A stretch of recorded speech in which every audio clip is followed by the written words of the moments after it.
वबरकातुहू। मैं तमाम ट्रेनर्स और हमारे वॉलंटियर्स और यूथ और जितने भी लोग मीटिंग में जुड़े सबका इस्तेमाल करता हूँ और उनसे गुजारिश करता हूँ कि आज के इस प्रोग्राम में खास हमारे जो इनवाइटी है हमारे खदीजा मैडम, इन्होंने हमारे रिक्वेस्ट को कबूल करके हमारे प्रोग्राम में पार्टिसिपेट होने के लिए उन्होंने इजाजत दी। इसके लिए मैं तहे दिल से उनका शुक्रिया अदा करता हूँ।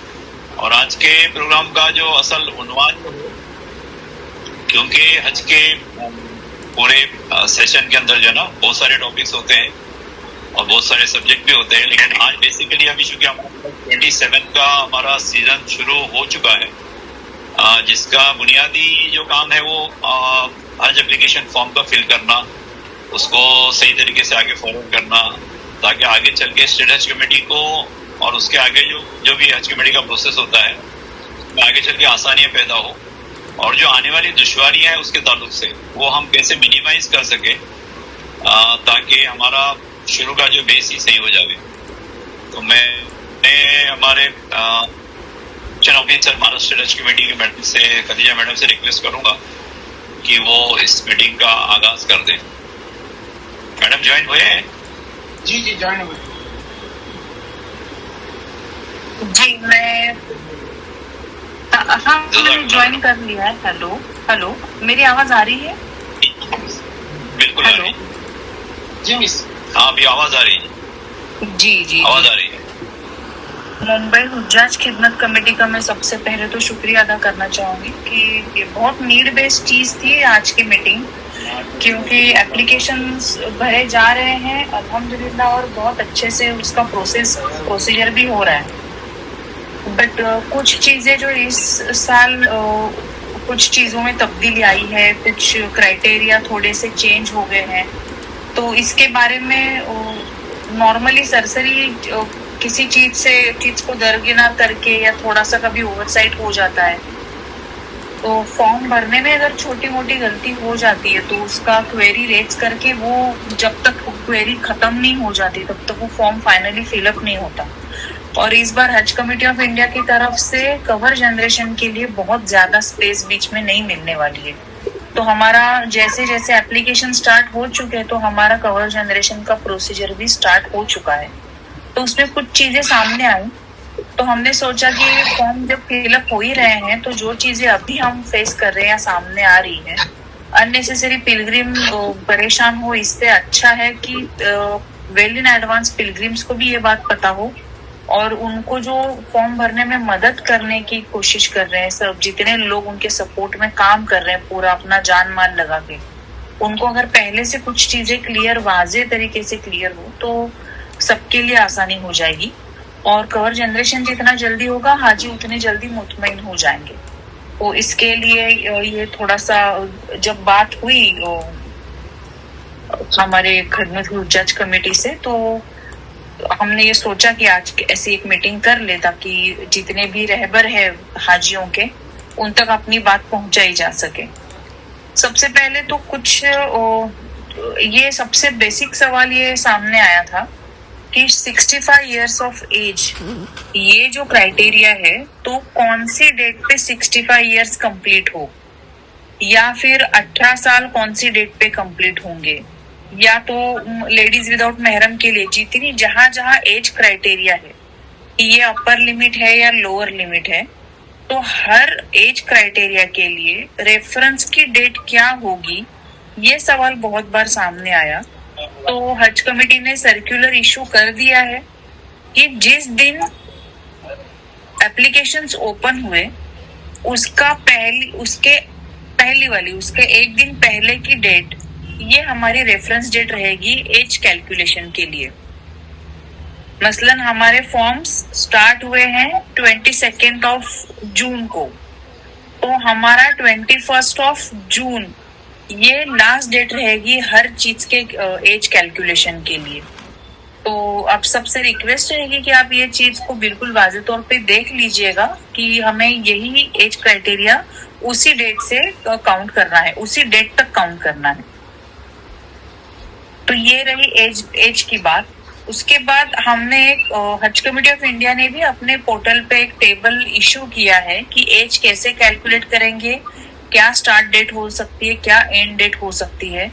तो ये ऑन और बिफोर जिनका जन्म 22 जून 1961 से पहले हुआ है या 81 से पहले हुआ है, ऐसी बहुत सारी डेट्स उन्होंने अपने पोर्टल पे एक पोस्टर के जरिए शाया की है।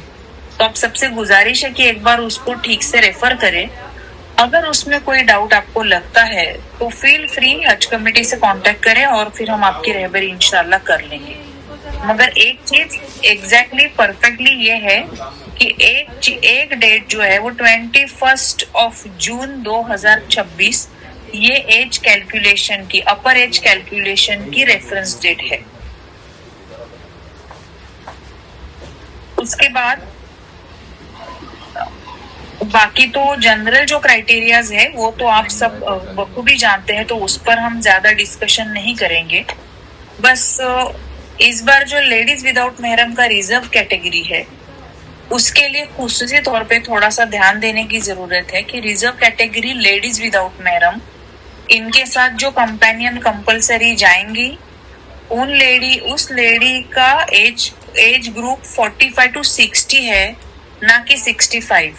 तो जनरल कैटेगरी के जनरल रिजर्व कैटेगरी के जितने भी कंपेनियन है वो 65 एज तक जा सकते हैं। मगर लेडीज विदाउट महरम कोटा में ये लेडी जो कंपेनियन जो लेडी होंगी उनका अपर एज लिमिट 60 इयर्स है। ये बखूबी हमें बिल्कुल जहन में रखना है, क्योंकि नॉर्मली जनरली हम यही देखते हैं कि एक अगर कोई क्राइटेरिया है तो उसमें 65 ही होता है। मोस्टली कंपेनियन इससे पहले जो भी थे, लेडीज विदाउट महरम भी और जनरल भी, तो एज क्राइटेरिया सेम था। इस बार लेडीज विदाउट महरम का एज क्राइटेरिया कंपेनियन का 5 साल से कम है। 45 to 65 ये 20 साल के एज ग्रुप में ही वो जा सकते हैं। मेरी आवाज आप तक आ रही है ना? जी आ रही है मैडम। जी आ रही है। पासपोर्ट की वैलिडिटी तो खैर आपके पास है। अब आते हैं बैकलॉग के। हेलो जी कहिए। 45 to 60 का ना आपने 45 to 65 का 45 to 60 ना। लेडीज विदाउट महरम जनरल कैटेगरी जो है वो 45 to 65 ये 20 साल और कंपेनियन 45 to 60 ये रहेगा। ठीक है, ओके जी। अब आते हैं बैकलॉग वाले हाजियों पे। बैकलॉग वाले हाजियों के बारे में अच्छी खासी इंक्वायरी भी आ रही है कि किसी का पासपोर्ट, सबसे अहम तो जो कॉम्प्लिकेशंस हो रहे हैं पिछले साल के हाजियों के बारे में, एक तो किसी का पासपोर्ट बहुत सारे हाजियों के पासपोर्ट एक्सपायर हो चुके हैं, जो हमें चाहिए उस रेंज में वो एक्सपायर हो रहे हैं। तो ऐसे वक्त में आप सबसे गुजारिश है कि उनका बैकलॉग वाले पिलग्रिम्स का फॉर्म फिलिंग का जो प्रोसीजर है वो इसी तरीके से होगा। आप जब बैकलॉग वाले सिलेक्ट करोगे तो पिछला कवर नंबर उनको एग्जैक्टली देना है। पिछला जो कवर था, जितने लोग थे एग्जैक्टली वही कवर वही लोग इस बार भी अप्लाई करेंगे। उसमें कमी बेशी दोनों भी अलाउड नहीं है। अगर 4 का कवर है, 3 लोग जा रहे हैं तो वो भी अलाउड नहीं है, और 4 का कवर है, 5वां ऐड हो रहा है तो वो भी अलाउड नहीं है, और रिप्लेसमेंट भी अलाउड नहीं है। तो बैकलॉग वाले जितने भी कवर्स अभी जो वेटिंग लिस्ट के 20% के जो लिस्ट वाले कवर्स हैं उनके लिए ये क्लियर कट वाजे है कि वही एग्जैक्ट कवर, वही 4 लोग, वही एग्जैक्ट 4 कवर के उतने ही लोग, वही लोग जा सकते हैं। उसमें कमी बेशी तब्दीली नहीं हो सकती। उसके बाद उनका जो उसमें से कुछ लोगों का ये मसला सामने आया कि उनमें से कुछ एक कवर में से 1-2 लोगों का पासपोर्ट अपनी जो पासपोर्ट की वैलिडिटी है उस वैलिडिटी से पहले पासपोर्ट एक्सपायर हो रहे हैं या हो चुके हैं। जिनके हो रहे हैं उनके लिए कोई अभी फिलहाल इमीडिएट कोई फॉरेन एक्शन की जरूरत नहीं है। आप पासपोर्ट के तत्काल पासपोर्ट के लिए अप्लाई करने के लिए उनको सजेस्ट कर दीजिए और हमें बता दीजिएगा। हम यहाँ से आरपीओ उनके रीजनल पासपोर्ट ऑफिसर को आपके एप्लीकेशन के डिटेल्स डाल के उनको रिक्वेस्ट कर देंगे स्पीडी डिस्पोजल के लिए। ये पहली बात। दूसरा, जिनका ऑलरेडी पासपोर्ट एक्सपायर हो चुका है उनके लिए आपको खुसूसन ये करना है, एप्लीकेशन आप उस कवर का कर दीजिए। और जिनके पासपोर्ट का मसला हो रहा है, जिनका पासपोर्ट एक्सपायर हो चुका है, उस कवर नंबर का आप प्लीज ये चीज तो खासकर आपको लिख के लेना बेटर रहेगा कि ऐसी सूरत में आपको ये करना है कि उस कवर का कवर हेड, उनका नाम, उनका मोबाइल नंबर और जिस कवर के जिस मेंबर का पासपोर्ट एक्सपायर हो चुका है उनका पुराना पासपोर्ट, उसके दोनों पेजेस, फर्स्ट एंड लास्ट, इसकी इमेज इतना भेज देना है।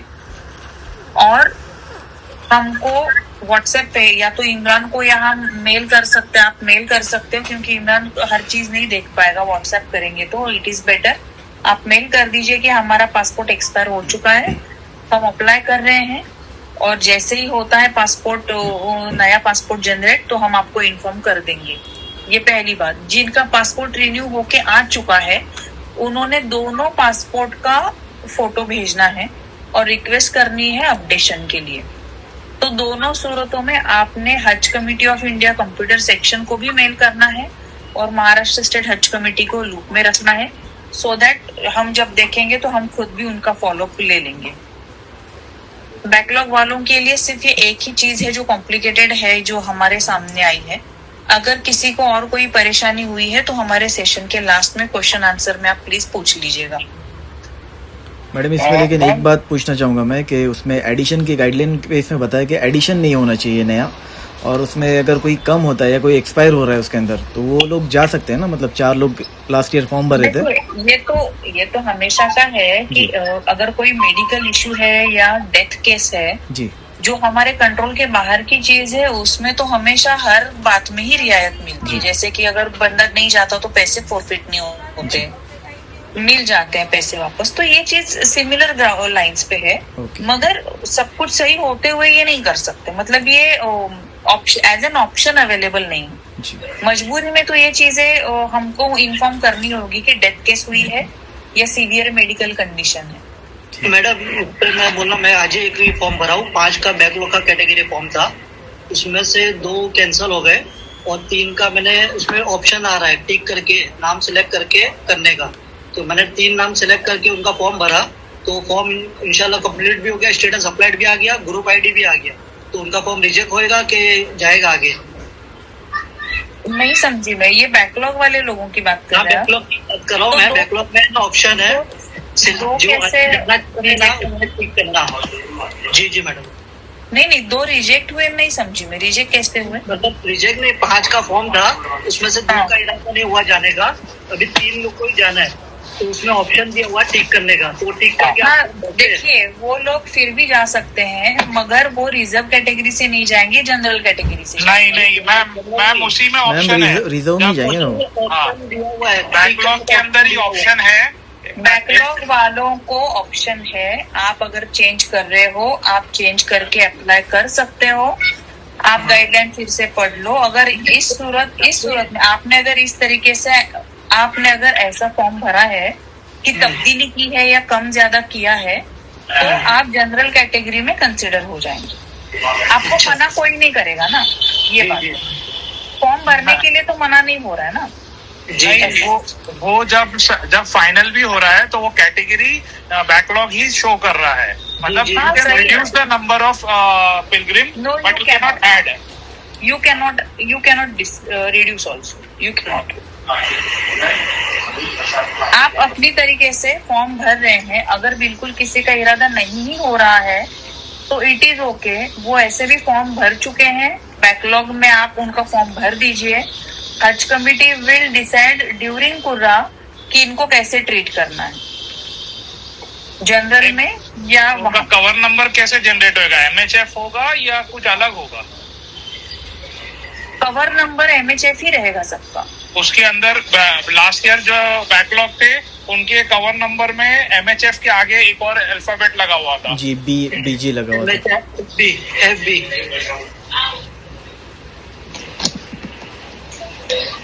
लास्ट ईयर बैकलॉग के कितने लोगों का फॉर्म भरा है आप लोगों ने?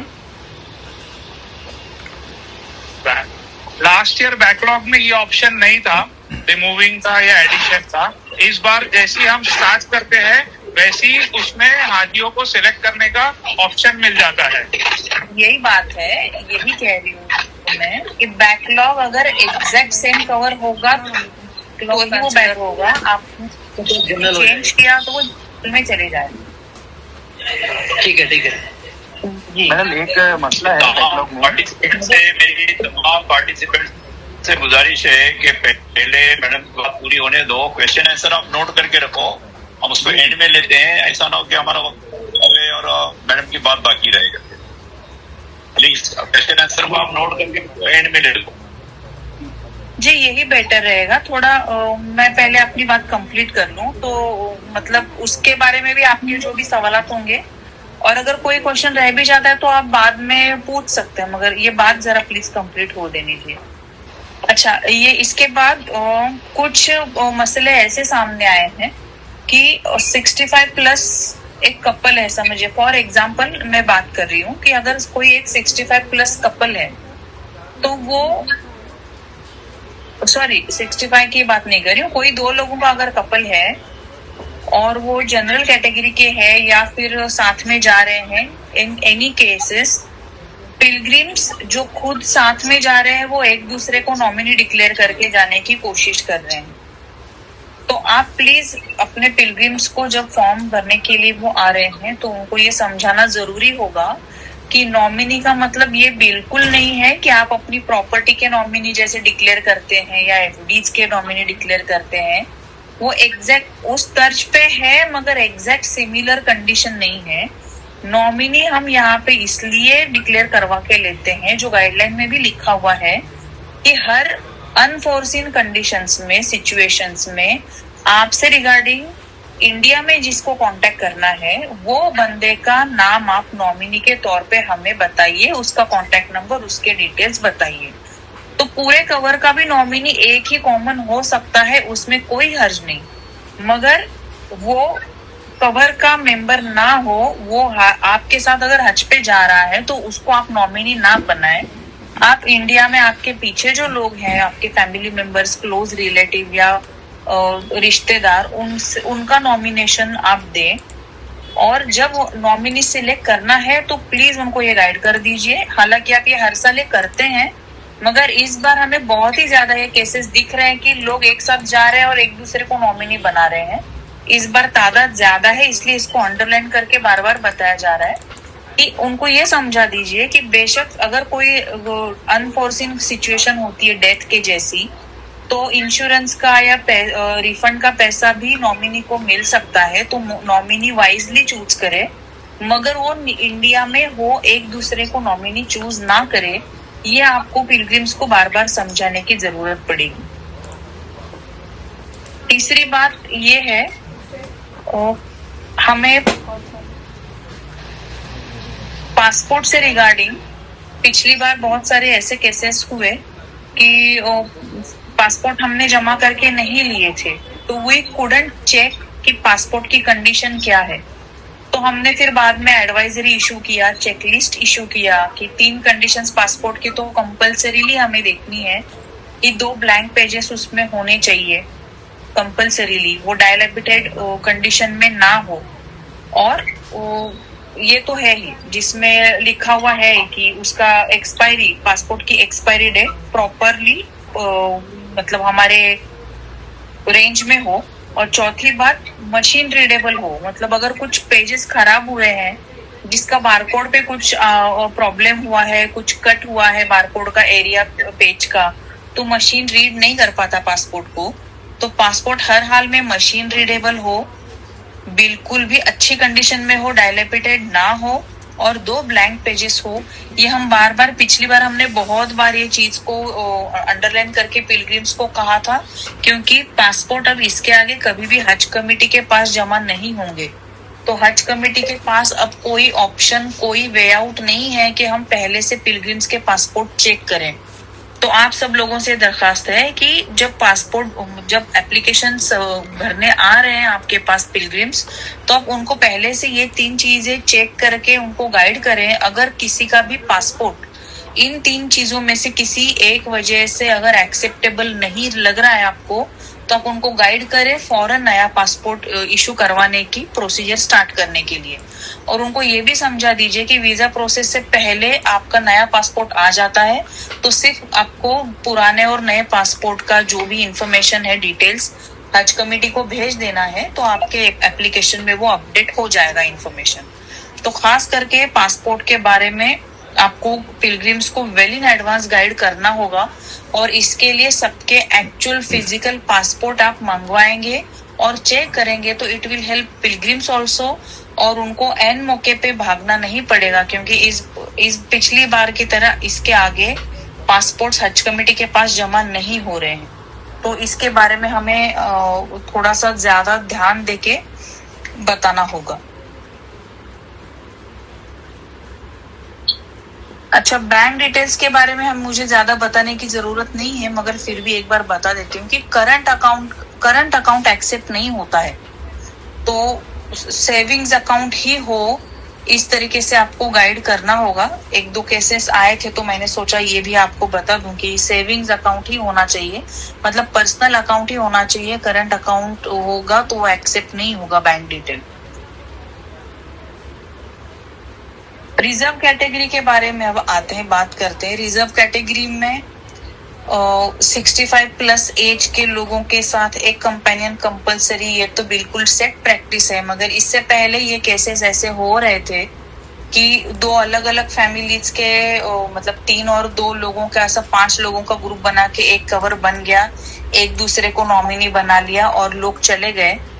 पिछली बार ये हज सीजन में 2026 में ऐसी केसेस बहुत सारी सामने आई कि कंपेनियन ने ज्यादातर अपने 65 प्लस एजेड पिलग्रिम्स का साथ नहीं दिया, ध्यान नहीं दिया, अपने अरकान में बिजी हो गए। इन लोगों को जितनी तवज्जो मिलनी चाहिए थी, कंपेनियन पॉलिसी जिस चीज के लिए आई है वो चीज, उस चीज का जो हम बोलते हैं मंशा है पॉलिसी, वो मतलब किसी भी चीज के पीछे जो मंशा होती है, जो पॉलिसी जिस बेस पे, जिस लॉजिक पे डिजाइन होती है, वो लॉजिक वहां पे फुलफिल नहीं हो रहा था। तो इसलिए इस बार आपको ये बिल्कुल ध्यान देना है और पिलग्रिम्स को बिल्कुल ये प्लीज समझा दीजिए कि किसी भी कन्वीनियंस, किसी भी वक्ती कन्वीनियंस को देख के, आर्जी कन्वीनियंस को देख के बिल्कुल भी अलग अलग फैमिलीज के कवर मर्ज करके एक ग्रुप बनाने की कोशिश ना करें। हमारे पास सिर्फ पिलग्रिम्स का कट ऑफ डेटा है कि हमारा जो भी पॉपुलेशन है उसके अगेंस्ट हमें इतना कोटा मिलेगा। हमारे पास उस कोटा के अगेंस्ट जितने भी कवर्स बनते हैं, हज कमेटी डजंट माइंड।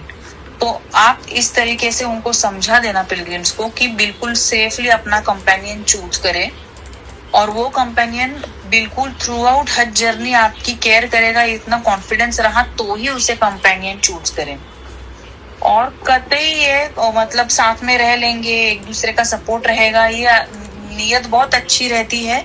मगर अगर ऐसा कुछ हुआ कि कोई ध्यान देने वाला ना रहा तो मुश्किल हो सकती है। फॉर एग्जाम्पल, अगर कोई एजेड कपल है, रिजर्व कैटेगरी में अप्लाई करने के लिए कोशिश कर रहे, तो उनके साथ कोई तो मोहल्ले वाला कोई फैमिली है, ये मतलब एजेंट के पास चले गए और फिर उसने बता दिया कि ये लोग भी 2 लोग जा रहे हैं, रिजर्व में फिर सिलेक्ट हो ही जाते, तो इनको आप अपने साथ ले लो, ये आपकी केयर कर लेंगे और इनका हज का एप्लीकेशन कंफर्म हो जाएगा।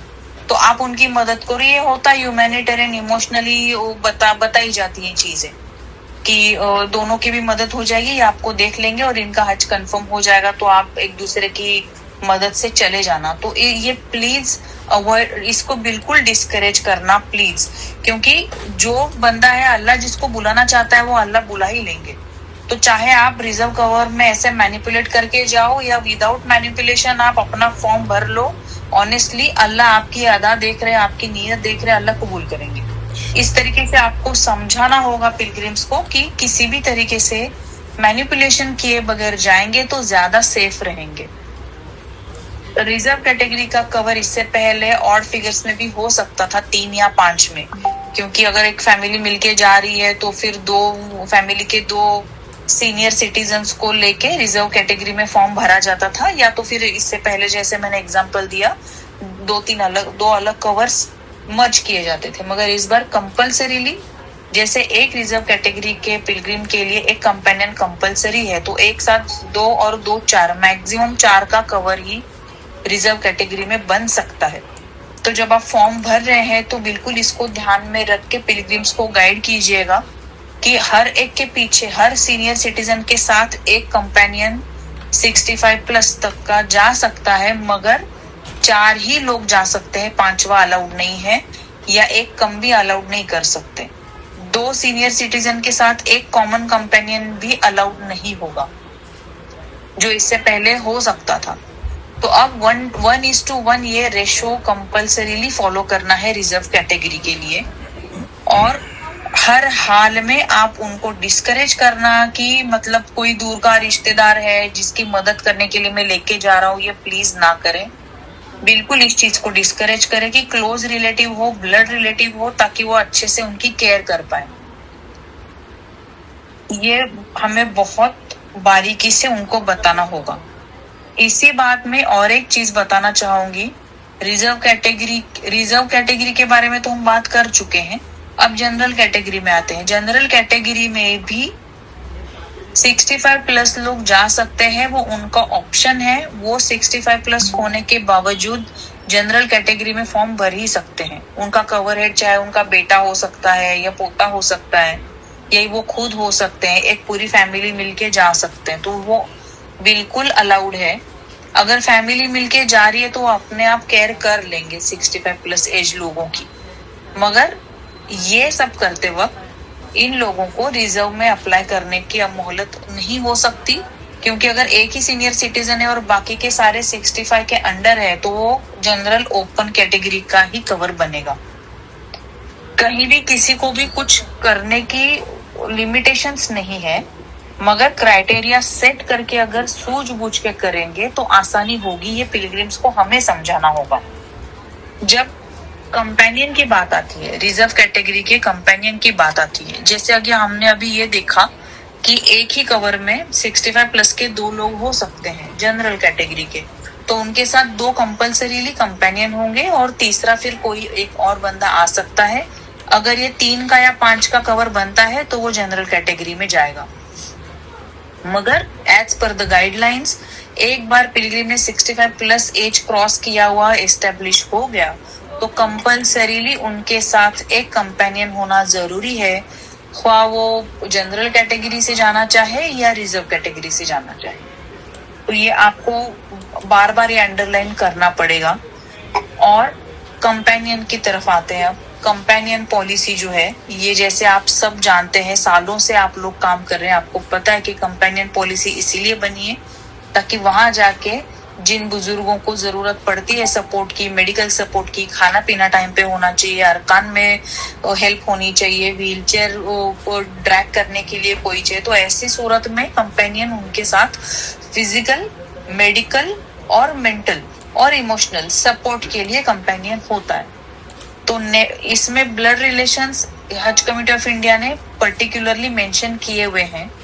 बस कुछ रिश्ते ऐसे हैं जो एस्टेब्लिश करना बहुत जरूरी है, जैसे कि नेफ्यू, नीस एंड ग्रैंड चिल्ड्रन, मतलब ग्रैंड डॉटर और ग्रैंड सन। ये ऐसे हैं जो एक ही डॉक्यूमेंट में ये रिश्ते एस्टेब्लिश कर पाना मुश्किल होता है, और इस चीज का अच्छा खासा मैनिपुलेशन होता हुआ इससे पहले देखा गया है। तो इसकी वजह से पिछली बार 2-3 पिलग्रिम्स पर यह गुजरी है कि वो हॉस्पिटल तक पहुंच गए बट कोई पुरसाने हाल नहीं था। तो ये एग्जाम्पल बता के आप प्लीज पिलग्रिम्स को डिस्करेज कीजिए कि इस चीज का मैनिपुलेशन ना हो कि चलो इस मतलब मेरी भी मदद हो जाएगी, उसकी भी मदद हो जाएगी। ये मतलब गिव एंड टेक का मामला मोस्टली रहता है, मगर इसकी वजह से हो सकता है कि हमारे एजेड पिलग्रिम्स मुश्किल में आ जाए। तो आप खुद भी जब फॉर्म भरने के लिए लोग आते हैं तो आप खुद भी अच्छा खासा जज कर सकते हो सिचुएशन को कि एग्जैक्टली क्या हो रहा है इस कवर के मतलब ये एप्लीकेंट्स के बीच में। तो आप उस सिचुएशन को बिल्कुल अच्छे से जज करके उनको गाइड करना कि ये जो भी वो जिस किसी को भी वो नेफ्यू एंड नीस डिक्लेयर करके अपना कंपेनियन बना के ले जा रहे हैं, वो उनके लिए सही साबित होगा या नहीं, उसके प्रोज एंड कॉन्स उनको अच्छे से प्लीज समझा दीजिए। और जितना हो सके इस मैनिपुलेशन को डिस्करेज करने की कोशिश कीजिए।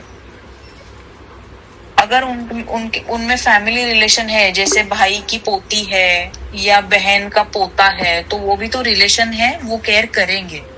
तो वो ग्रैंड चिल्ड्रन कंसिडर आप कर सकते हो, आप फॉर्म भरवा दीजिए। हम भी तो उनको बाद में पूछ ही लेंगे कि आपका रिलेशन एस्टेब्लिश हो रहा है क्या। मगर ये हमें देखना जरूरी है कि मैनिपुलेशन हर हाल में डिस्करेज करना है कि अगर किसी भी तरीके से आपको थोड़ा भी डाउट है कि किसी भी तरीके से इनका आपस में कोई रिलेशन नहीं है, बस मोहल्ले के साथ में रहने वाले लोग हैं और साथ में जाना चाह रहे हैं, तो बिल्कुल इस चीज को डिस्करेज कीजिए। कुछ केसेस तो ऐसे भी सुनने में आए हैं कि मतलब अलग अलग सिटी के, अलग अलग मोहल्लों के, अलग अलग लोकेलिटी के लोग भी एक कवर में आके कंपेनियन बन के एक दूसरे के चले जाते हैं और फिर बाद में बहुत मुश्किल फेस करनी पड़ती है। अल्लाह का शुक्र है इस बार जितने SHI गए थे 2026 के सीजन में, वो बहुत मुखलिस तरीके से सबके सपोर्ट में बहुत उन्होंने काम किया माशाल्लाह। इस बार SHI की तरफ से बहुत अच्छा सपोर्ट सारे ही पिलग्रिम्स को मिला था। हर बार ऐसा ही होगा इंशाल्लाह, मगर एक SHI के ऊपर कम से कम 150 से 200 लोगों की जिम्मेदारी होती है, तो हर एक को नहीं एंटरटेन कर सकता। इसलिए हमें अपनी ही जिम्मेदारी पे जाना होगा, ये हमें पिलग्रिम्स को समझाना होगा। बिल्कुल कॉम्प्लिकेटेड सिचुएशंस में ही SHI रहेंगे, ये भी अभी से हमें पिलग्रिम्स को बताना होगा, ताकि वो नहीं भी रहा तो कोई ना कोई होगा, इस भरोसे पे वो ना जाए। जाना हमें अल्लाह ही के भरोसे पे है, मगर ये दुनिया असबाब की है, तो उनको समझाना होगा कि आप बिल्कुल हर तरीके से प्रैक्टिकली सोच के अपने कंपेनियन को चुने। कंपेनियन चुनना बहुत ट्रिकी है। अगर आपका वो रिश्तेदार नहीं है तो आप उसको अपना कंपेनियन, नेफ्यू, नीस या ग्रैंड चाइल्ड डिक्लेयर करके ना ले जाए। ये उनको वाज़े तौर पे समझाना, ये हमारे फॉर्म भरवाने वालों की जिम्मेदारी है। मेरा स्टाफ बिल्कुल डिस्करेज कर रहा है और आप लोगों से भी दरख्वास्त है कि ऐसी कोई भी चीज को बिल्कुल एनकरेज ना करें। दूसरा, अभी इस बार हर बार की तरह जो रिपीटर का क्वेश्चन रहता है और एप्लीकेशन फॉर्म में, वो बिल्कुल कंफ्यूजिंग नहीं है। क्लियर कट लिखा है कि are you a permissible repeater, या तो महरम या कंपेनियन। तो एक कंपेनियन, एक बंदा हर बार कंपेनियन बन के जा सकता है। एक बंदा हर बार अपनी महरम लेडीज के साथ हर साल अलग अलग लेडी के साथ जा सकता है। मगर प्लीज आप ये बिल्कुल डिस्करेज कीजिए। शरीयतन भी ये बहुत गलत है कि अगर कोई गैर महरम है, बस वो हमको सपोर्ट कर रहा है फाइनेंशियली या हमारा हज स्पॉन्सर कर रहा है, इसलिए उसको महरम डिक्लेयर करके ले जाएंगे। अगर ऐसी कोई चीज सामने आती है तो प्लीज उसको शरीयतन गलत है ये समझा के इसको डिस्करेज करना, अगर आपकी समझ में आ रहा है तो। क्योंकि सिचुएशन तो आप लोग बिल्कुल इंशाल्लाह अच्छे से जज कर लेंगे। तो ये चीज हमें, हाजियों का हज शरीयतन कबूल होने की भी जिम्मेदारी हम फॉर्म फिलअप होने से स्टार्ट होगी हम पर। क्योंकि अगर हम उनको नहीं बताएंगे कि ये शरीयतन सही नहीं है, तो वो उस इल्यूजन में चले जाएंगे कि सब चलता है। इस चीज के बारे में कोई किसी के साथ फतवा लेने के लिए जाएगा नहीं या मशवरा करेगा नहीं। लोग प्रैक्टिकली सोच के, अगर मैनिपुलेट करना चाहे तो प्रैक्टिकली सोचते हैं। तो उनको इस चीज का शरई एंगल बताना, दिखाना, समझाना, ये हमारी एज अ फॉर्म फिलर हमारी जिम्मेदारी होगी, क्योंकि हमारे सपोर्ट से वो जाएंगे। तो हमारी तरफ से उनको बिल्कुल सही जानकारी जानी चाहिए, ताकि फिर वो किसी भी इल्यूजन में, किसी भी गलत फहमी में कोई गलत चीज, गलत डिक्लेरेशन ना करें। इसके लिए हमें बहुत सावधानी से लोगों को समझाना होगा कि आप हज पे जा रहे हो, जिंदगी का सबसे बड़ा फरीजा अदा करने जा रहे हो। तो मैनिपुलेशन करना ये किसी भी तरीके से झूठ में ही शामिल होगा। तो हज आपका कबूल नहीं हो पाएगा, नाकिस हो सकता है।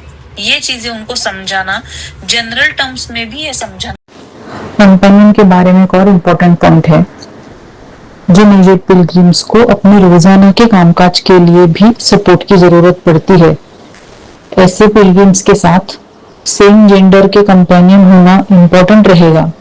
क्योंकि पिछले साल से लेडीज और जेंट्स का अकोमोडेशन अलग अलग रूम्स में हो रहा है, तो इसको मद्देनजर रखते हुए सेम जेंडर का कंपेनियन प्रेफर करना बेटर रहेगा। अब लास्ट में आते हैं हेल्थ डिटेल्स के ऊपर। हेल्थ डिटेल्स पूछ रहे हैं, डिटेल ऑफ कोमॉर्बिडिटी।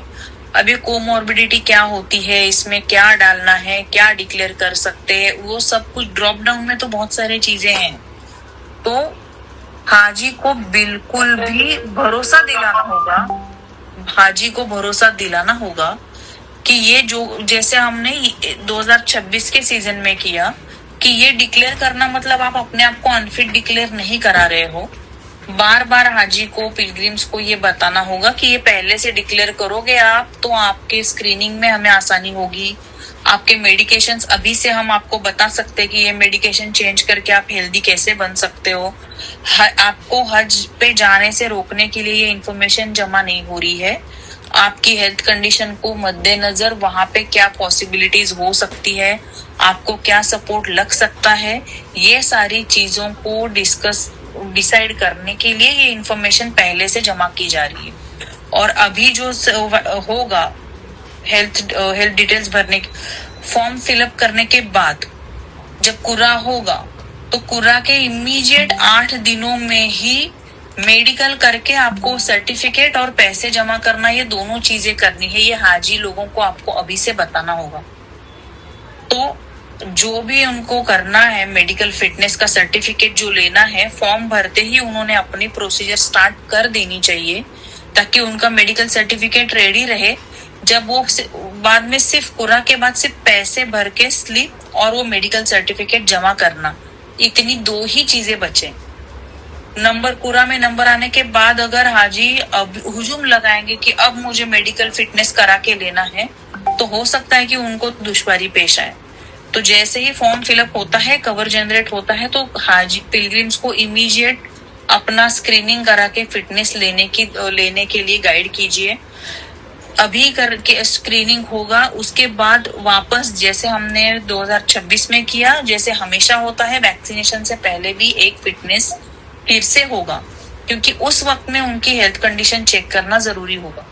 मगर पिछली बार के जैसा एक सरसरी मेडिकल सर्टिफिकेट अभी दे दिया, बाद में फिर डिटेल में किया, ये कंफ्यूजन ना हो, इसलिए आप एनकरेज करो कि पिछली बार के जैसे ही टेस्ट करवा के आप अभी अपना फिटनेस डिक्लेयर करवा के लीजिए।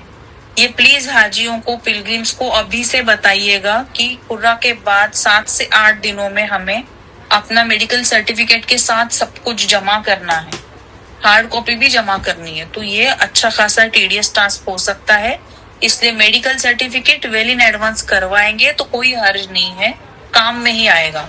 बाद में वेटिंग लिस्ट निकलेंगे तब भी काम आ सकता है। तो ये अभी से करवा के रेडी रखेंगे तो हर पिलग्रिम के लिए आसानी होगी। तो इसके लिए प्लीज रिक्वेस्ट है कि आप ये चीज उनको अच्छे से गाइड कर लीजिएगा कि आपको अभी से फिटनेस करके लेना ही लेना है। लेकिन मैडम सिलेक्शन होने के बाद करवाना है ना। क्वेश्चन आंसर्स पर अगर किसी का डाउट है तो प्लीज पूछ लीजिए। मैडम मेडिकल सिलेक्शन हो तो अच्छा रहा, तो जल्द से जल्द मेडिकल। मैडम जरा सुनिए जरा, मैडम सिलेक्शन के बाद ही मैडम मेडिकल करेंगे ना हाजियों का, फिटनेस लेना है। मैं ये कह रही हूँ मेडिकल हाजियों का हज कमेटी नहीं करवा रही है जी। जैसे हमेशा एप्लीकेशन के साथ एक मेडिकल सर्टिफिकेट जो फॉर्मेट आता है दिया जाता था, जो इनिशियल मेडिकल सर्टिफिकेट होता है ना जी, वो मगर आप इस बार गाइडलाइंस में ही, हज के गाइडलाइंस में ही सारे फिटनेस के क्राइटेरिया हज कमेटी ने पहले ही डिक्लेयर किए हुए हैं। तो इट इज एक्सपेक्टेड कि आप जब फॉर्म के साथ फर्स्ट इंस्टॉलमेंट का रिसीट भरोगे तो उसके साथ जो हमेशा मेडिकल सर्टिफिकेट आप सबमिट करते हो, आप in the sense pilgrims submit करते हैं, तो वो सेम अब इससे पहले ये होता था कि कोई गाइडलाइन नहीं रहती थी, पिलग्रिम्स किसी भी डॉक्टर के पास, MBBS डॉक्टर के पास चले जाते थे, एक नॉर्मल सर्टिफिकेट मिल जाता था कि हज के लिए ये फिट है और बात खत्म हो जाती थी, वो सर्टिफिकेट अपडेट हो जाता था। अब इस बार क्राइटेरिया दिए गए हैं हज कमेटी की तरफ से, तो वो क्राइटेरिया के अकॉर्डिंग पिलग्रिम्स अगर अपना medical certificate well in advance ready रखेंगे तो उनके लिए आसानी होगी, क्योंकि अभी जो 6-7 क्राइटेरिया अभी मेंशन हुए हैं तो वो डॉक्टर सब चेक करके देंगे, तो वो डॉक्टर्स अभी टेस्ट करवा के देंगे। तो ये सारी चीजें अब क्लियर हो गई है, डॉक्टर्स के पास भी ये गाइडलाइंस पहुंच गई है। तो वो जैसे पहले दिया जाता था जस्ट 2 लाइन का सर्टिफिकेट की ही और शी इज फिट फॉर हज जर्नी, अब ऐसा होने की पॉसिबिलिटी कम है, क्योंकि पहली बात तो कोई भी एमबीबीएस डॉक्टर नहीं गवर्नमेंट हॉस्पिटल का एमबीबीएस डॉक्टर सर्टिफाई करेगा। तो अगर ये वो सर्टिफाई कर रहे हैं तो फिर वो टेस्ट करवाएंगे। टेस्ट करवाने के लिए कितनी मशक्कत उठानी पड़ती है ये आप 4 महीने पहले फेस कर चुके हो। तो इसलिए मेरी ये रिक्वेस्ट है कि हाजियों को गाइड कर दीजिए कि कुरा में नंबर आने का बिल्कुल पूरी उम्मीद रख के आप पहले से ये प्रिपरेशन कर लीजिए, आप अपना मेडिकल सर्टिफिकेट रेडी रखिए। लेकिन मैडम जो गाइडलाइन बताई गई है उसमें तो यही एक मिनट जरा सुनिए ना हाजी साहब जरा सुनिए। इस बार जो गाइडलाइन दी हुई है उसमें ये बता दिया गया है कि 2 स्टेप में मेडिकल स्क्रीनिंग होगा जो हर साल होता है, लेकिन इस बार जो 2 स्टेप में होगा, लेकिन जो पहला होगा उसमें ही सारे टेस्ट करने हैं पूरे। अब भी मैं वही कह रही हूँ जी, और बाकी फिर जाने के पहले दोबारा वही टेस्ट होंगे हाजियों के। जी जी, देखिए टेस्ट करना ये बात पार्ट ऑफ द फिटनेस है जी। गाइडलाइन में इससे पहले कभी भी क्राइटेरिया नहीं दिए गए थे कि ये क्राइटेरिया के बेस पे फिटनेस होगा, राइट? हर साल, लेकिन तो एलिजिबिलिटी में लिखा हर साल का जो फॉर्म आ रहा है उसमें गवर्नमेंट हॉस्पिटल या जो पॉली गवर्नमेंट है उनका ही ऑथोराइज डॉक्टर का ही सिग्नेचर लगता है हर साल का, तो यही रूल है। यस, नईम भाई जो बोले वही वैसे ही रहता है हर साल। तो एमबीबीएस तो रिक्वायरमेंट हर साल भी नहीं है, ना एमडी चलता है ना एमबीबीएस चलता है, हर साल जो चलता है वो गवर्नमेंट का ही डॉक्टर चाहिए। खाली इस बार क्राइटेरिया जी। आपने गाइडलाइन शायद पढ़े हैं जी, ऐसा मैं अज्यूम कर रही हूँ। बिल्कुल, मैं अभी भी गाइडलाइन में एलिजिबिलिटी क्राइटेरिया क्लियर कट लिखे हुए हैं कि ये पिलग्रिम जो है ये इनकी एलिजिबिलिटी वो एलिजिबल और इनएलिजिबल ये दोनों सूरत में 7 क्राइटेरिया दिए हुए हैं, और उसके बाद लिखा गया है कि 2 स्टेप वेरिफिकेशन होगा, राइट? तो क्राइटेरिया अगर डे 1 से सेट है और अगर सच में कोई पिलग्रिम सच में अनफिट है तो वो पूरा के बाद पैसे भरने के बाद अनफिट होने के बाद उसका रिप्लेसमेंट नहीं हो पाएगा।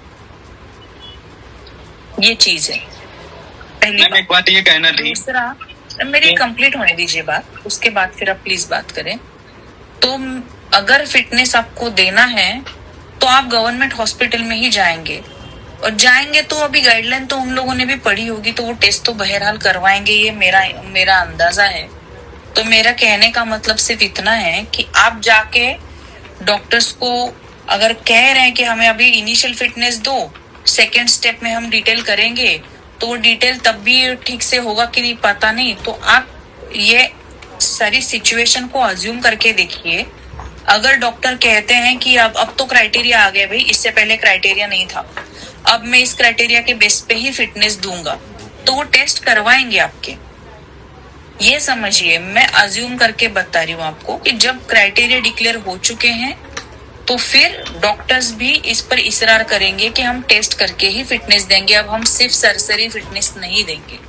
ये हो सकता है पिलग्रिम ये फेस कर सकते हैं, इसको अज्यूम करके, ये अज्यूम करने से अच्छा है एंटिसिपेट वर्ड ज्यादा बेटर है कि एंटिसिपेट करके आप इस तरीके से उनको गाइड कीजिए। ये कह रही हूँ, ये ना स्टेट कमेटी कंपल्शन कर रही है ना कोई डॉक्टर अभी से कह रहा है आपको, मगर अगर ये सिचुएशन आती है तो पूरे स्टेट में से 35 से 30 हजार एप्लीकेंट रहेंगे तो उनके लिए ये सारे इंतजाम मुश्किल हो सकते हैं। और ये कुरा के बाद ये जो पहला सर्टिफिकेट होता है इसमें स्टेट हज कमेटी का कोई रोल आएगा नहीं, ऐसा मुझे लगता है।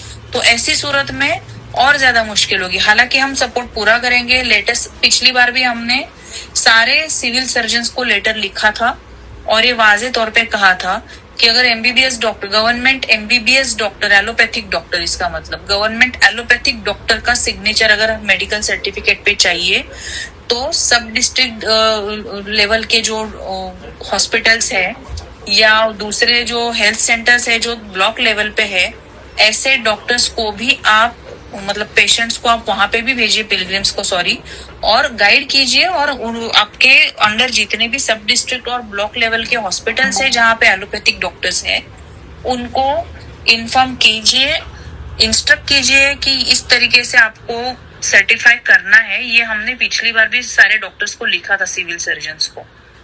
इस बार भी लिखेंगे, मगर वो कुरा के बाद अगर पिलग्रिम्स जाना शुरू होते हैं तो पिलग्रिम्स को प्रॉब्लम हो सकती है, टाइम वेस्ट हो सकता है।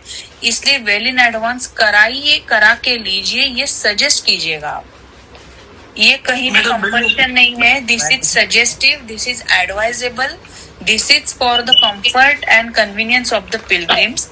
अगर फिर भी वो नहीं करते हैं तो कुरा के बाद जब फॉर्म भरने आ जाएंगे तब तो उनको करना ही। मैडम मेरे 2 सवाल थे, एक बैकलॉग कैटेगरी के लिए और एक 65 कैटेगरी में। तो जनरल बैकलॉग कैटेगरी में ये मसला हुआ कि 2026 में उन लोगों ने जब फॉर्म फिल किए थे, एक्चुअल में उनके पासपोर्ट पर पासपोर्ट नंबर है R97 समथिंग, और अभी उस वक्त जब फॉर्म फिल किए थे तो जो वेबसाइट में डेटा आया था R27, उसके आगे का डेटा प्रॉपर था, लेकिन स्टार्टिंग का जो 27 हो गया था। अब वो फॉर्म फिल हो गया, उनका वेटिंग था। जब वो फॉर्म फिल कर रहे हैं तो उनको मसला ये आ रहा है कि आपका प्रीवियस ईयर का डेटा मैच नहीं हो रहा है। तो अब ये मसला हुआ कि यही है कि प्रीवियस ईयर का डेटा मैच ना होने की हर सूरत में आपको दोनों पासपोर्ट का फोटो या तो फिर जो भी गलती हुई है वो प्रॉपर मेंशन करके हज कमेटी ऑफ इंडिया के कंप्यूटर सेल को मेल करना है। अगर किसी का पासपोर्ट चेंज हुआ है, नहीं समझ रही हूँ, पासपोर्ट चेंज हुआ है तो भी, नहीं हुआ है तो भी। देखिए महरम कोटा तो बाद में डिक्लेयर होगा। अब ये लोग या तो इनके पास 2 ऑप्शन है। जब 4 लोग हैं तो एक एडजस्ट हो सकता है कि नहीं हो सकता। इनके पास 2 ऑप्शन है। एक तो वो जनरल कैटेगरी में उनके साथ अपना फॉर्म अभी से भर ले और 5 का कवर क्लेम करें, या तो फिर रिजर्व कैटेगरी में रखें और इसके बाद फिर महरम कोटा में कोशिश करें, मगर उसकी कोई गारंटी नहीं रहेगी। अच्छा जी मैडम, एक क्वेश्चन ये था मेरा। हाँ मैडम, एक क्वेश्चन ये था। हाँ बोलिए। आपने कहा कि करंट, हेलो एक मिनट जरा मुझे बोल देने दो। मैडम एक क्वेश्चन ये था, आपने कहा कि करंट अकाउंट का चेक एक्सेप्ट नहीं करेगा। अब जो हाजी ने ऑलरेडी फॉर्म फिलअप कर दिया है और करंट चेक अपलोड कर दिया है, उसको क्या चेंज करना पड़ेगा? चेंज करेंगे तो बेटर है, क्योंकि ये सेविंग पर ही काम होता है। तो ऐसा ना हो कि फिर जब कवर जनरेशन स्टार्ट हो जाए तो उस वक्त में कोई क्वेरी निकले, बाद में तो उनको कॉल जाएगा ही कि आप दूसरा अकाउंट डिटेल दीजिए। तो अगर आपको अभी पता चल ही गया है तो चेंज करेंगे तो बेटर है। दूसरा क्वेश्चन मैम ये था कि हम जो कंपेनियन को डिस्करेज तो करेंगे अगर नियर रिलेटिव नहीं है, लेकिन बहुत से टेक्निकल खुद एक्सपर्ट रहते हैं और खुद अपना फॉर्म भर दिए, तो फिर उसके लिए कोर्स ऑफ एक्शन क्या रहेगा हज कमेटी का? देखिए अब तक तो हज कमेटी के पास एक ही ऑप्शन है कि हम उन लोगों को बुलवा के अपने डॉक्यूमेंट्स बताइए, रिलेशन है कि नहीं चेक कीजिए। तो जितना पॉसिबल है हम ये चीज करेंगे, मगर जब फॉर्म फिलिंग के वक्त में ही अगर इस चीज को रोका जाए तो फिर काम सबके लिए आसान होगा। फिर भी ये तो हो मैडम लास्ट क्वेश्चन मैडम ये है, आपने चाय के ताल्लुक से कहा, हेलो एक मिनट, मेरा ये लास्ट खाली क्वेश्चन है, सॉरी मैडम, मेरा ये लास्ट क्वेश्चन है। आपने कहा अल्हम्दुलिल्लाह बहुत सारे एसएचआई ने बेहतरीन काम किया, लेकिन हमारे यहाँ पे 5 तारीख को फीडबैक का प्रोग्राम किया मीरा रोड में, तो बहुत सारे हाजियों ने मैडम अपने एसएचआई की कंप्लेंट की कि एसएचआई उनका बिल्कुल सपोर्ट नहीं किया किसी मामले में भी। तो मेरी रिक्वेस्ट ये है, हालांकि ये फॉर्म से रिलेवेंट, कौन से स्टेट के एसएचआई थे? महाराष्ट्र का ही था मैडम। अच्छा, हो सकता है। हम अभी 2027 मैडम मेरी रिक्वेस्ट ये है, हम 2027 की प्रिपरेशन की बात कर रहे हैं। फीडबैक सेशन जब 2026, अभी हम 2027 की बात कर रहे हैं। प्लीज ठीक है, हमारे पास टाइम कम है। हाँ बोलिए सही साहब, बोलिए। मेरा सवाल ये है कि ये आप एडवांस में वो मेडिकल सर्टिफिकेट लेने के बोल रहे, तो अभी तक मेडिकल सर्टिफिकेट फॉर्मेट हज कमेटी ऑफ इंडिया की वेबसाइट पर अपलोड नहीं हुआ। तो जल्द से जल्द अगर हज committee of India medical fitness का फॉर्मेट अपलोड करेगी तो पूरा से पहले सर्टिफिकेट लेना आसानी हो जाएगा। तो थोड़ा ठीक है, मैं हज कमेटी ऑफ इंडिया से इसके बारे में बात करने की कोशिश कर रही हूँ। उनका जो प्रोसीजर है, प्लीज मेरी बात सुनिए, प्लीज बात सुनिए। उनका जो प्रोसीजर है वो पूरा के बाद में शायद वो अपडेट करेंगे मेडिकल सर्टिफिकेट। बात वो नहीं है, मैं ये कह रही हूँ कि उसके लिए प्रिपरेशन अगर हम पहले से करके रखते हैं तो पिलग्रिम्स को आसानी है। मैं फिर भी कोशिश करूँगी कि सब पहले से ही वो अपडेट हो जाए, मैं कोशिश करूँगी।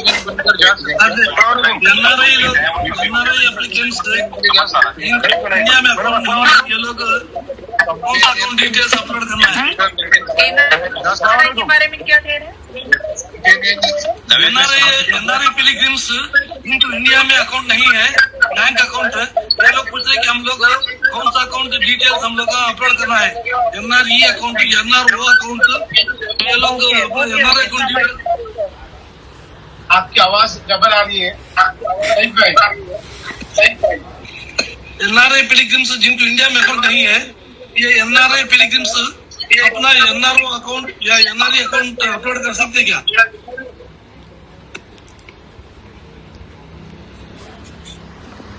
एनआरआई पिलग्रिम्स के बारे में सवाल है मैडम। एनआरआई पिलग्रिम्स जिनको इंडिया में अकाउंट नहीं है, ये लोग एनआरआई पिलग्रिम्स अपना एनआरई अकाउंट या एनआरओ अकाउंट आज एप्लीकेशन पर में अपलोड कर सकते हैं। जिनको इंडिया में अकाउंट नहीं है, ऐसे एनआरआई पिलग्रिम्स क्या करना चाहिए? जिनके पास चेक सही है। मैडम लेफ्ट हो गई क्या? एक सवाल है ताजुद्दीन भाई। नहीं एक मिनट, शायद मैडम लेफ्ट हो गई है। मैडम नहीं, मैडम है, म्यूट पर है मैडम। मैं हूँ। थोड़ा कदीर मैडम जी कदीर सर, आप सबको है म्यूट कर दीजिए। कदीर सर थोड़ा म्यूट कर दीजिए खाली थोड़ा। अगर हम पहले से मेरा एक सवाल है, पहले सुनिए मैडम। इससे पहले मेडिकल स्क्रीनिंग सिर्फ एक मरतबा होती थी, ये पिछले साल से 2 मरतबा मेडिकल स्क्रीनिंग हो रही है, जिसकी वजह से हाजिर को बहुत दिक्कत। प्लीज गाइडलाइन दीजिए।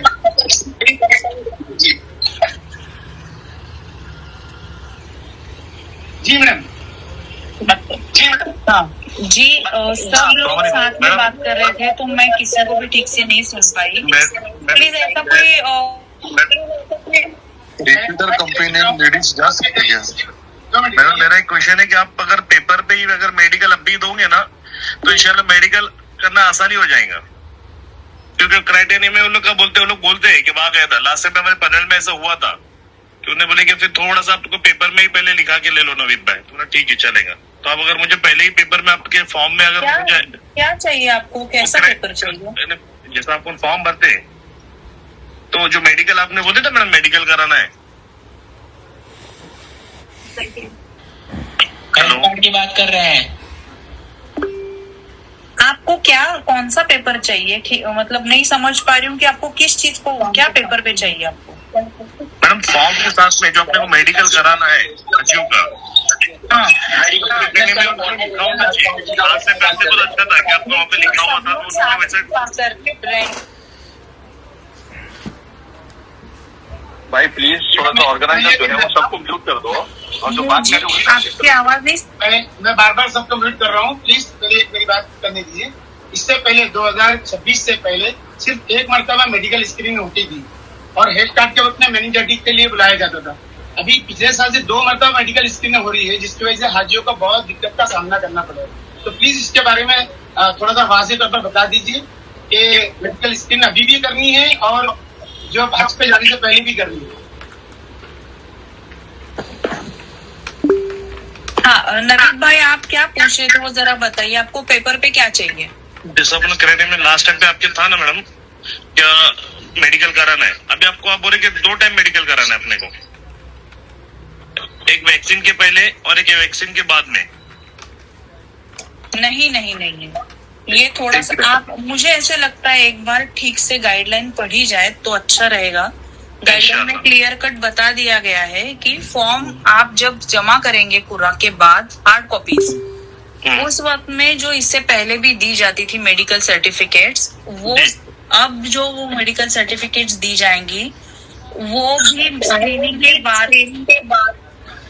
मेरी आवाज इको हो रही है। हेलो जी। तो गाइडलाइन में क्लियर कट लिखा हुआ है कि आपको हार्ड कॉपी जब आप एप्लीकेशन की जमा करोगे और आपकी पेमेंट स्लिप जब जमा, आपकी इन द सेंस पिलग्रिम्स की जब पे स्लिप जमा होगी तो उसके साथ मेडिकल सर्टिफिकेट सालाना जैसे देते वैसे इस बार भी देना होगा। मगर इस बार ये चेंज है कि गाइडलाइन में उन्होंने क्लियर कट क्राइटेरिया मेंशन किया है जो इससे पहले नहीं किया जाता था। तो वो जो आप जो कह रहे हैं ना कि हमें डिटेल दीजिए कि क्या टेस्ट कराना है, किस तरीके से मतलब स्क्रीनिंग होगी, तो वो गाइडलाइन में क्लियर कट लिखा हुआ है। ये पहली बात। दूसरा, गाइडलाइन में ही क्लियर कट लिखा गया है कि 2 स्टेप होगा, तो 2 स्टेप्स में होगा। ये गाइडलाइन अगर कह रही है तो हम एक बार फिर हज कमेटी ऑफ इंडिया को पूछ सकते हैं कि जनरल और डिटेल ऐसा अगर करना है तो वैसा बताइए, या फिर दोनों वक्त डिटेल करना है ये बताइए, ये हम पूछ सकते हैं। ठीक है, अगर इसमें कुछ हम तब्दीली कुछ एक्सपेक्टेड है या फिर उन्होंने कहा कि नहीं दोनों वक्त में सिमिलर होगा, हम अभी फॉर्म के वक्त में फिट लोगों को लेंगे, फिर बाद में अगर वो अनफिट हो सकते हैं, वो इनका ना हमको रूल आउट करना है, इसलिए हम वैक्सीनेशन से पहले भी एक बार करेंगे। एग्जैक्टली 2 स्टेप का जो लॉजिक है वो समझ के हम आपको इसके बारे में डिटेल बता देंगे कि एग्जैक्टली किस तरीके से हमको आगे जाना है। मगर ये तो जब गाइडलाइन में लिखा गया है तो ये क्लियर है कि हमें 2 स्टेप में करना ही करना है। तो इसके लिए हमें प्रिपेयर होना होगा और कोई ऑप्शन नहीं। जब पूरा का रिजल्ट डिक्लेयर होता है तो पेमेंट के साथ साथ मेडिकल की जो पूरा का जब डिक्लेरेशन होगा तो उसमें तो हज कमेटी डिक्लेयर करेगी ना कि उनको मेडिकल क्या करना है और किस तरह से करना है और पेमेंट करना है। तो हम उस टाइम तक भी रुक सकते हैं, कोई मसला नहीं है। क्लियर कट गाइडलाइंस वहाँ पे भी आ जाएगी अपने पास। अभी जो गाइडलाइंस है वो क्लियर कट है। देखिए आसिफ साहब, अभी जो गाइडलाइन है वो अभी काम तो हमें उसी तरीके से काम करना होगा।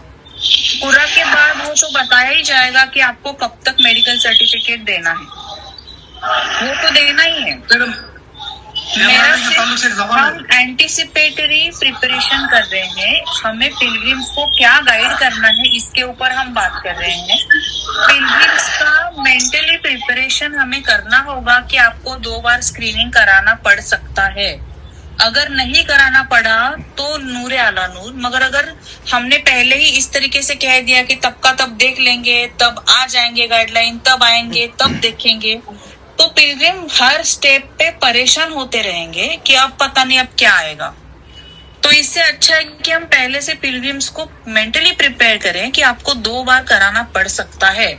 अगर नहीं कराना पड़ा तो वेरी गुड, मगर हमने पहले से अगर इस तरीके से मिसगाइड मतलब इल्यूजन में रखा कि देखते हैं उस वक्त में एन मौके पे तब डिसाइड करेंगे, तो इसकी वजह से पिलग्रिम हर बार परेशान रहेगा। जिसको जो पता नहीं चला तो वो प्रॉब्लम में रहेगा, उसका अगर प्रॉपर कंप्लीट नहीं हुआ प्रोसीजर तो वो और ज्यादा परेशान होंगे।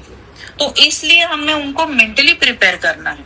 मैडम लोगों को तो हम लोग एक मिनट मैडम, मैं जरा रिजवान भाई सुनिए ना, एक तो हम लोग है ना, 1 मिनट मेरी बात पूरी कर लीजिए। एनआरआई के ताल्लुक से तो सवाल आते हैं मैडम। अरे कदी सर जमा जो लोग बाहर रहते हैं भाई, एनआरआई के बारे में मैंने कह दिया कि मैं हज कमेटी से इस बारे में पूछ के, इंडिया में अगर बैंक अकाउंट नहीं है तो ऐसी सूरत में क्या करना है ये मैं पूछ के मैसेज पास ऑन करूंगी इंशाअल्लाह। खुर्रा के बाद जो मेडिकल सर्टिफिकेट एनआरआई कैसे करेंगे, वो लोग नहीं आ सकते ना इंडिया को।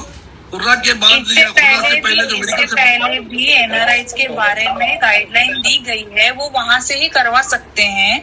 हमने इसके बारे में पूरा डिटेल एक सर्कुलर इससे पहले इशू किया था, तो उसको आप रेफर कर सकते हो, वही प्रोसीजर को फॉलो कर सकते हैं।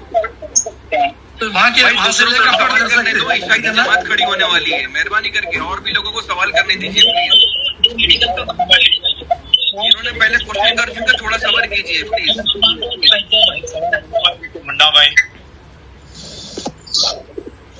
जी, अस्सलाम वालेकुम। हेलो, हाँ बोलो मुन्ना भाई। हेलो, बाकी सब थोड़ा मीट करेंगे तो अच्छा रहेगा। तो रैपिड सवाल होते हैं।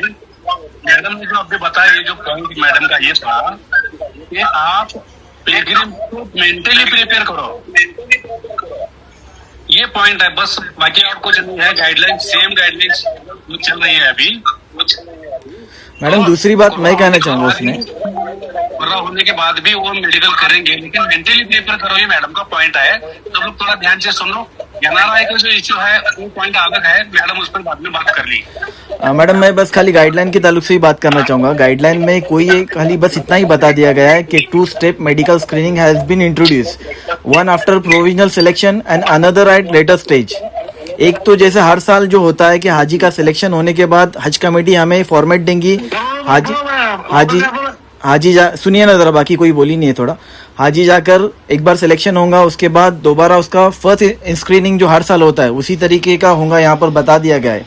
One after provisional selection and another at later stage, यानी 2 तो कंपलसरी होने वाले यहाँ पर गाइडलाइन में साफ बता दिया गया है। लेकिन वो जो क्राइटेरिया जो मैडम आप बता रहे कि गाइडलाइन में मेंशन किए गए, कि यहाँ पर कोई भी क्राइटेरिया मेंशन किया गया नहीं। अभी मेरे सामने ये है गाइडलाइन है, लेकिन एलिजिबिलिटी क्राइटेरिया खोल के देखिए प्लीज। कौन सा वाला मैडम? Eligibility criteria. हाँ जो वो फिटनेस के ताल्लुक से, मतलब जो लास्ट ईयर जो जैसा फिटनेस का ही मतलब वो है। हाँ तो वो तो ट्यूबरक्लोसिस है या फिर ये लंग्स। हाँ तो देखिए मेडिकल फिटनेस का मतलब क्या है, ये क्राइटेरिया पे हाजी फिट है कि नहीं वो देखना है। जी बिल्कुल। 2 स्टेप मेडिकल वेरिफिकेशन, और ये हमें हर चीज अलग अलग देखेंगे तो नहीं समझ मैडम उन्होंने एक साथ देखनी, उन्होंने तो फॉर्म ही नहीं भरना है, जो एलिजिबल ही नहीं है उन्होंने तो फॉर्म ही नहीं भरना है। किडनी पेशेंट है, डायलिसिस पेशेंट है। भाई साहब आप ये नहीं समझ रहे हैं, अगर किसी ने भर दिया है तो चेक कौन करेगा जी? अभी कितने लोग ऐसे चले गए, डिमेंशिया वाला एक पेशेंट चले गया था एमपी का, चेक किया ही नहीं है जी। तो इसीलिए तो हम स्क्रीनिंग कर रहे हैं ना। जी हाँ। स्क्रीनिंग के पीछे की लॉजिक ही ये है, एलिजिबिलिटी दी गई है और मेडिकल स्क्रीनिंग होगा ये कहीं और कहा गया है, तो इसका यही मतलब है कि इस चीज के लिए ही हम आपको चेक करेंगे। मैडम एक सिंगल क्वेश्चन है, फिर जमात खड़ी हो रही है, प्लीज जाने एक सिंगल क्वेश्चन। हाँ बोलिए रिजवान भाई। हाँ ये मेरे पास आके ना एक मतलब रिलेशन नहीं है, कंपेनियन दूसरा है, ठीक है, वो फॉर्म भर के गया, अभी मैं क्या करूँ बताइए आप। कवर जनरेट हुआ है क्या उसका? कवर जनरेट मैं पूछता हूँ, तो उनको बुलवा के समझा दीजिए। हालांकि ये देखिए उनके जब फॉर्म भरने आए थे उनका बेटा साथ में आया था, तो मैंने उनको समझाया, मैंने उनको बोला कि भाई देखो आप अपने वाले से जितना अच्छे से ख्याल रखेंगे कोई और नहीं रख सकता। मैंने उनके बेटे को तैयार करने की पूरी कोशिश किया। अब क्या करूं बताइए आप। मैं इधर से वही पूछना चाह रहा हूं, क्योंकि देखिए ऐसा है कि आप फॉर्म वो भर चुके हैं, मगर अगर वो डिक्लेयर कर रहे हैं तो फिर उनको एस्टेब्लिश करके देना होगा कि हम रिलेटिव है। किस तरीके से वो रिलेटिव है वो डॉक्यूमेंट्स उनको प्रोड्यूस करने होंगे। तो आप उनको ये बता दीजिए कि आपको कॉल आ सकता है, डॉक्यूमेंट्स प्रोड्यूस करने होंगे, आपको मेल करना होगा, तो आप उस तरीके से प्रिपेयर्ड रहो। अगर नहीं एस्टेब्लिश होता है तो हम उनको इन्फॉर्म कर देंगे कि आप इस तरीके से नहीं जा सकते हो। एक पॉइंट में और है, अगर आप उनको बुलवा दीजिए और उनको समझा दीजिए। 65 प्लस का पासपोर्ट यूपी का है, कंपेनियन महाराष्ट्र का है, तो उन्होंने क्या करे, 65 प्लस वाले जो चाचा है ना, उन्होंने बैंक अकाउंट खोल के यहाँ का एड्रेस दिखा है। तो ये बहुत अच्छा एग्जाम्पल है हम सबके लिए कि मैनिपुलेशन किस तरीके से हो रहा है ये हम देख रहे हैं। तो प्लीज इसको डिस्करेज करने की कोशिश कीजिए। पहली बार इतना ओपनली किसी कोई डिस्कशन हुआ है, तो प्लीज ये बहुत अच्छे एग्जांपल भी सामने आ रहे हैं कि मैनिपुलेशन हो रहा है, ये हम देख रहे हैं और इसको रोकना कैसे है इस पर हम डिस्कस कर रहे हैं। तो इंशाल्लाह ऐसे अगर कोई और एग्जांपल है तो प्लीज बताइए। खुदा ना खास्ता ऐसे लोगों को बाद में मुश्किल होने से तो बेटर है कि हम पहले से उनको अच्छे से गाइड करके इस चीज को डिस्करेज करें। किसी भी चीज को मैनिपुलेट करके उसका मिसयूज करना ये बिल्कुल सही बात नहीं है और ये शरीयतन बहुत गलत बात है। ये चीजें हमें लोगों को समझानी होगी, को बतानी होगी। इसमें आखिरी बात ये है कि अगर उनका फॉर्म रिजेक्ट होता तो उनके बेटे से बात कर दो कि आप तैयार रहो। देखिए फॉर्म रिजेक्शन ये बहुत लास्ट स्टेज है। मीनवाइल उनका अगर फॉर्म भरा गया है, अगर कवर जनरेट नहीं हुआ है तो वो अभी भी अपने फॉर्म एडिट करके ऐड हो सकते हैं उनके बेटे। तो उनको जरा आप समझाइए। अब आप अभी इस मीटिंग का हवाला देके उनको समझा सकते हैं कि भाई कार्रवाई हो सकती है, आपको आके डॉक्यूमेंट्स प्रोड्यूस करने के लिए कहा जा सकता है। अब आप और अच्छे से वाज़ेह तौर पे समझा सकेंगे। ठीक है मैडम।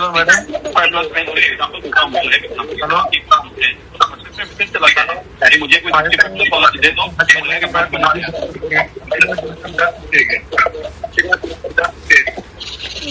हेलो कंप्लेन मुझे आवाज नहीं आ रही है किसी की। मैडम कंप्लेन बनकर जा सकते हैं क्या? आवाज नहीं आ रही है ठीक से। मैडम प्लीज सबके माइक म्यूट करने के लिए कहिए प्लीज।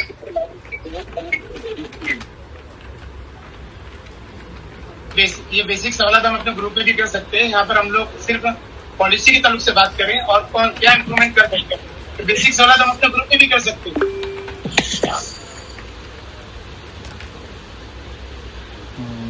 उधर से अपना सवाल पूछो। नंबर लिखूं कि कल चेक करेंगे। सलमान भाई पूछो, सलमान अपना सवाल पूछो। सलमान तो भाई आपका माइक म्यूट है। जी अल्हम्दुलिल्लाह मेरा सवाल हो गया। नंबर 2 सवाल थे हो गए। तो भी हाथ ऊपर मत। मेरा एक सवाल है मुदस्सिर भाई, हाँ बोलो। हाँ मेरा एक सवाल ऐसा है, 65+ रिजर्व कैटेगरी का कंपेनियन 64 एज है, जो कि फरवरी में 65+ वो भी हो जाएगा, तो क्या आगे प्रॉब्लम नहीं आएगा इस कवर को? देखिए हमने पहले ही ये डिस्कस किया था, बिल्कुल पहला ही था डिस्कशन का पॉइंट। 21 जून 2026 को जिसकी जो एज होगी वही एज वो कंसिडर होगी। अगर 21 जून को वो जो भी कंपनी ने 64 के हैं तो उनको वही क्राइटेरिया में रखा जाएगा, वो 65 अंडर ही पकड़े जाएंगे। ओके जज़ाकल्लाह। मैडम अदाई के ताल्लुक से पूछना था मुझे कि हम लोग को पिलग्रिम्स को अभी कंपलसरी बताना है कि आपको हज कमेटी से ही कुर्बानी करनी है। जैसे लास्ट ईयर हमें एडवाइस किया गया था कि हाजियों को कुर्बानी के लिए कन्विंस किए जाए। जी लास्ट ईयर बिल्कुल एंड मौके पे हज कमेटी से ये क्योंकि हम लोग मैं तो तकरीबन मैक्सिमम सबके फॉर्म में हम लोग यस कर दे रहे हैं। वहाँ पर हम लोग को बिना मतलब अगर आप कुर्बानी आपको करनी है तो बोला हज कमेटी से ही। तो उसमें कुछ सजेशन है हज कमेटी का? देखिए हज कमेटी ऑफ इंडिया की तरफ से पिछली बार ये आ गया था कि सऊदी गवर्नमेंट ने बिल्कुल ये कंपलसरी किया था कि नुसुक ऐप के जरिए ही अदाही होनी चाहिए। उनका नुसुक पोर्टल पे और कोई कुर्बानी का एक दूसरा छोटा सा ऐप पोर्टल था, उसके ऊपर वो बुकिंग होना था, तो वो बुकिंग हज कमेटी ऑफ इंडिया ही करा के दे रहे थे। इसलिए वो सामने आया था सर्कुलर कि सारे पिलग्रिम्स को अगर उन पर कुर्बानी वाजिब है तो सबको हज कमेटी ऑफ इंडिया से ही करना होगा, ये आ गया था सर्कुलर। तो हो सकता है ये इम्कानात है कि इस बार भी ऐसा कोई सर्कुलर आ सकता है। तो इट इज बेटर आप उनको अच्छे से समझा दें अदाई का मसला क्या है, अदाई कितनी जरूरी है हज के कंप्लीशन के लिए, उसका वाजिब दर्जा बता दीजिए। जो हम ट्रेनिंग के वक्त में बताते हैं वो फॉर्म फिलिंग के वक्त में इसलिए बताना जरूरी है ताकि पिलग्रिम अच्छे से डिसाइड कर पाए। आप उनको एनकरेज कीजिए कि हज कमेटी ऑफ इंडिया के पोर्टल पर अदाही करने को प्रेफरेंस दे, क्योंकि जो भी है वो सारा ट्रांसपेरेंट तरीके से हो रहा है। ये उनको समझा सकते हैं हम। पिछली बार जो भी कुर्बानी हुई थी आपके पास, अगर किसी का पोर्टल का जो पहले अदाई का कूपन आया था, फिर अदाई एग्जीक्यूट हुई उसका मैसेज आया था, ये सब आप अगर उनको दिखा देंगे तो उनको भी इत्मीनान होगा कि यहाँ पे जो काम हो रहा है वो सही ढंग से हो रहा है। हालांकि मिसगाइड बहुत तरीके से होता है इस रिगार्डिंग, इसके बारे में अभी इस मीटिंग में बात करना वक्त की कमी की वजह से पॉसिबल नहीं है, मगर ये सबको रिक्वेस्ट रहेगी कि आप हज कमेटी ऑफ इंडिया से ही कुर्बानी करने के लिए प्रेफरेंस देने को एनकरेज कीजिएगा, क्योंकि हम मतलब हज कमेटी ऑफ इंडिया उस चीज की जिम्मेदारी लेती है। अगर कहीं और जाएंगे तो वो जिम्मेदारी कौन कितनी लेगा इसका कोई भरोसा नहीं है। तो एक सिस्टम यहाँ पे बनी हुई है, गवर्नमेंट की सिस्टम है। आप कभी भी डाउट रहा तो हज कमेटी ऑफ इंडिया या स्टेट हज कमेटी को इसके रिगार्डिंग कभी भी पूछ सकते हो, सवाल कर सकते हो, जिसके जवाब आपको बिल्कुल ट्रांसपेरेंटली मिल सकते हैं। तो एक जो सिस्टम बनी हुई है सऊदी गवर्नमेंट की और इंडियन गवर्नमेंट की, तो मुझे लगता है कि ऐसी एक बनी बनाई सिस्टम पर यकीन करना ज्यादा प्रेफरेबल रहेगा। ये आपको पिलग्रिम्स को समझा पाएंगे तो उनके लिए आसानी भी होगी और उनके हज को मतलब जो भी कोई भी छोटे मोटे भी डाउट है तो वो नहीं रहेंगे उनके। पिछले साल का हाजियों का एक्सपीरियंस ये है कि हमारी साइट अपडेट नहीं हो रही थी और एंड में जो है खाली एक सर्कुलर बता दिया गया कि कुर्बानी हो गई है करके। तो पिछले साल का हाजियों का इसमें रिव्यू बहुत खराब आया है कुर्बानी को लेकर। ये बात ऐसी है कि इसका मतलब ये है कि हम कोई भी चीज को सिर्फ नेगेटिव एंगल से ना देखें। मैंने पहले ये कहा था कि एक सिस्टम बनी हुई है जो हर चीज की जिम्मेदारी ले रही है। जब हज कमेटी ऑफ इंडिया ने सर्कुलर इशू कर दिया कि कुर्बानी हो गई है, इसका मतलब उन्होंने उस चीज की जिम्मेदारी ली है। अगर ऐसी सूरत कहीं और होती है तो बंदा जिम्मेदारी लेगा, इसकी गारंटी हमारे पास नहीं है। एक गवर्नमेंट सेटअप जब होता है तो वो पूरी जिम्मेदारी से काम करता है। अगर आप तक अदाई के मैसेज नहीं आ रहे थे तो हज कमेटी के ऑफिशियल्स ने IHP ने कंफर्मेशन दिया और फिर इशू कर दिया एक सर्कुलर और आपको एक ही सर्कुलर में मुतमिन कर दिया कि आपकी कुर्बानी हो गई। इसी जिम्मेदारी लेना कहते हैं और हज कमेटी ने ये जिम्मेदारी बखूबी निभाई। मैम पिछले साल हमने हाजियों को यही तरगीब दिए थे, मीरा रोड के 100% हाजियों ने हज कमेटी ऑफ इंडिया से ही अदाई की, लेकिन इस साल हमें एक ज्यादा डिफिकल्टी आ रही है। हाजी ये कह रहे हैं कि पिछले साल के हाजी ये कह रहे हैं कि जिन लोगों ने दूसरे सोर्सेज से किए उनको आसानी से हो गया, तो इसमें हम लोग को थोड़ा सा शेम फीलिंग हो रही है मैम। नहीं, ये देखिए अच्छी ये शेयर किया आपने, बहुत अच्छा किया। ये ऐसी चीज है ना कि हमारा मैंने ये देखा है हज कंप्लीट होने के बाद हर कोई 5-5 दिन अगर हम एहराम में है तो जब तक कुर्बानी होती नहीं तब तक हम एहराम उतार नहीं सकते। तो उसकी वजह से एक 5 दिन के बाद थोड़ा सा सब्र का पैमाना खत्म हो गया होता है। तो ऐसे वक्त में 10 मिनट का भी फर्क है तो हाजी उसके बारे में ज्यादा पॉजिटिव बोलेंगे, इसके बारे में कम पॉजिटिव बोलेंगे। ये तो नेचुरल सी चीज है, फितरी चीज है, क्योंकि परेशानी जहाँ पे कंपैरेटिवली 10-15 मिनट की, घंटे भर की, 2 घंटे की कम ज्यादा, तो हाजियों को वो ज्यादा प्रेफरेबल लग सकता है।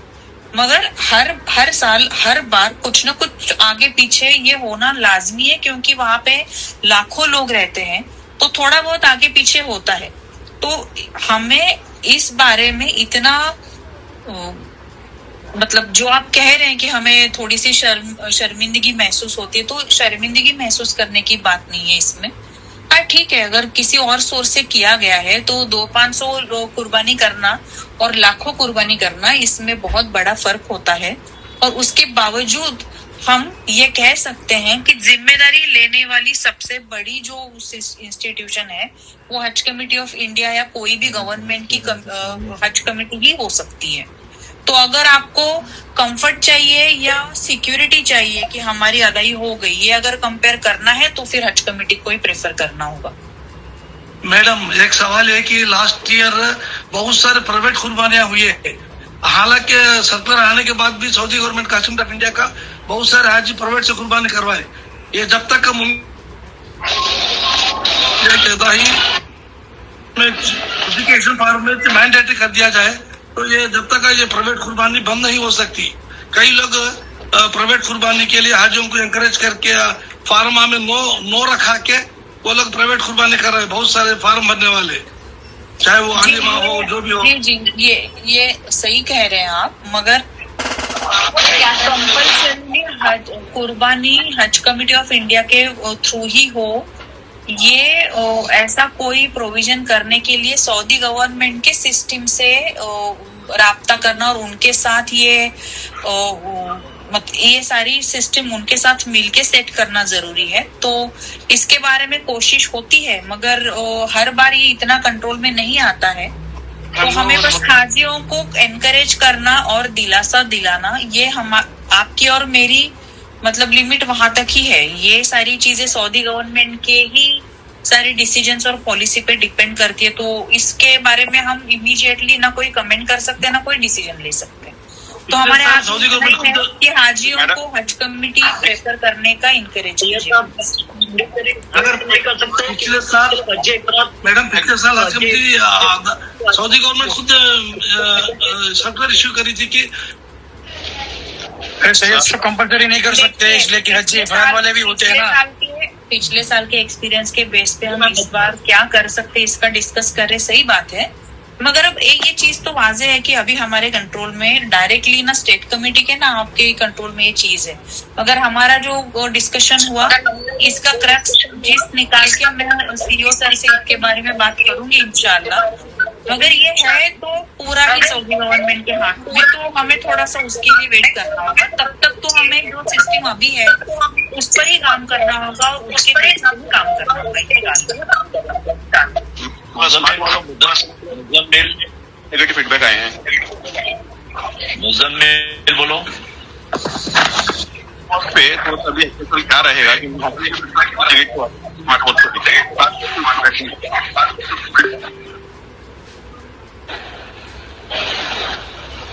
मुजम्मिल भाई स्मार्ट वॉच के ताल्लुक से सवाल कर रहे हैं। इस बार कोई स्मार्ट वॉच नहीं है तो कोई मतलब उसके बारे में पिछले साल का एक्सपीरियंस के बारे में कोई डिस्कशन नहीं करेंगे। और माशाल्लाह मैडम, ये बहुत अच्छी गुड न्यूज दी आपने, जज़ाकल्लाह। बहुत बहुत शुक्रिया मैडम। अब्दुल वाजिद कौन है? अब्दुल वाजिद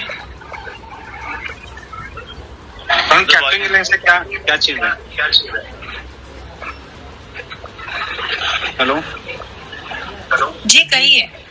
अजीत बोल रहा हूँ।